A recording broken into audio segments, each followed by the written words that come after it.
আসসালামু আলাইকুম। আজকে একটা কথা শেয়ার করি। কখনো নিজের পকেটের টাকা অন্যকে ধার দিবেন না।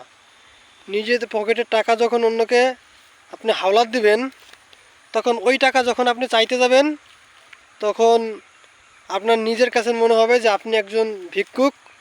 ভিক্ষুকের ন্যায় আপনার পাওনা টাকা চাইতে যাবেন, মানে সে আপনাকে ওই টাকা ফেরত এখন ইচ্ছে করলে দিতেও পারে, আবার নাও পারে। এই কারণে খুবই চিন্তা ভাবনা করে চলবেন। নিজের পকেটের টাকা অন্যকে ধার দিবেন কি দিবেন না। আর একটা বিষয় হলো, কখনোই অন্যের ধন সম্পত্তিতে তেল মালিশ করবেন না। অন্যের অন্যের ধন সম্পত্তিতে যখন আপনি তেল দিবেন, তখন তার সম্পত্তি পাকাপোক্ত হবে, তার সম্পত্তি বাড়বে, আপনার কিছু হবে না। দিন শেষে আপনার কোনো খবর রাখবে না।